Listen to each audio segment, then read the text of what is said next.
Pozdravljeni! Evo, pa je konec Evrovizije in vsega, kar sodi zraven. Zala in Gašper sta odpela in nam pripela 13. mesto, ki mislim, da je kar odlično. In v bistvu mislim, da je celo Maja Kevc dosegla neko tako mesto leta 2011. Tako da čestitke za res dober nastop in dobro prezentacijo Slovenije na Evroviziji letos. Zmagal je pa potem Nizozemec Duncan Lawrence ali nekaj takega. Druga je bila Italija, tretja pa potem Rusija. Zdaj, kar se tiče Evrovizije in celotnega šova oziroma celotnega finalnega večera, v bistvu meni osebno je bil zelo dolg. Dolgo smo čakali na te končne rezultate, sicer so pospešili s temi točkami, najprej so dali točke strokovne žirije in šele na to je prišel tale televoting v poštev, torej so prišteli potem glasove te publike, ampak v bistvu v glavnem vse skupaj traja tako dolgo, da se ti že konkretno spi zraven. In pač ne vem, so se dobro znašli letos sicer, da so v bistvu povedali samo 12 točk od žirije, ki so jih dobili, potem pa samo na koncu seštevali, ampak vseeno, ker je toliko držav, ta proces kar traja in se ne konča. Ni čudno, da so ljudje pol utrujeni in rahlo annoyed oziroma tečni v intervjujih. Ampak verjamem, da Nizozemec na zmago ni bil. Je bil verjetno kar zadovoljen. Pa tudi pesem je kar ok, čeprav meni je bila Danska kar v redu, sem kar navijal za njih.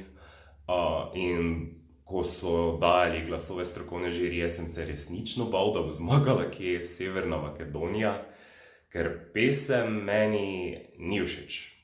Sporočilo pesmi podpiram, razumem, kaj je hotela povedati, ampak pesem pač ni bila po mojem okusu. In ko je dobivala veliko točk od strokovne žirije, sem bil tak, kaj pa če ta zmaga? Ampak potem se je zgodil tale obrat, kar so cel cajt poudarjali v bistvu med oddajanjem Eurosonga, da se lahko še veliko stvari spremeni in na koncu se je. In mislim, da na koncu je le preprostost, pa res pač ok pesem zmagala. Meni ni sicer nekako najboljša ali kakorkoli, ampak je pa najboljša od tega, kar je bilo pri vrhu. Čeprav škoda za Dansko. Potem druga je bila Italija, pesem mi ni bila všeč. Rusija, ne vem, ta neka dramatičnost, ne vem, tudi ta mi ni sedla. V bistvu oba nastopa sta se mi zdela zelo dolga, pa tudi od Srbije mi je bil zelo dolg nastop. Tako se mi zdi, da sem že naredil kar nekaj korakov po stanovanju, pa še kar ni odpela te pesmi, ki jo je imela. Ampak to je samo moj osebni okus.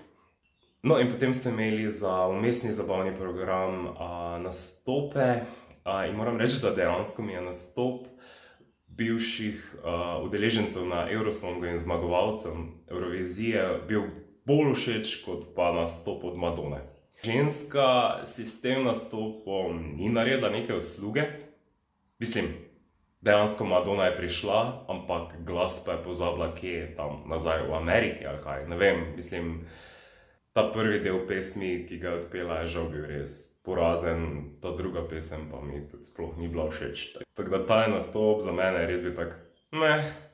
Tako da dejansko, če povzamem, se mi zdi, da glede na to, kako so cel cajt hypali, kako bo Madonna nastopala, pol se spet ni vedelo, če bo ali ne bo in pol na koncu vendarle je in so naredili celo vročico iz tega. Mislim, da nas je dejansko pol kar ta njen nastop ohladil in pustil kar hladne. Prav tako nastop od lanskoletne zmagovalke, ki sicer še vedno, ampak res še vedno ne vem, zakaj je zmagala. Ker pač meni preprosto ni všeč. Tudi ta neka banana pesem je porazna. In pač meni osebno, za moj okus, ne paše. In to je to.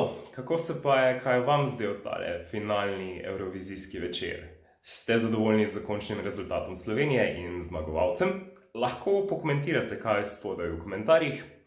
In pa hvala, da ste si ogledali moj video. Če vam je bil video všeč, mu lahko daste tudi thumbs up. In pa se naročite na moj kanal. Lepo se imejte, pa nasvidenje do naslednjič. Čau!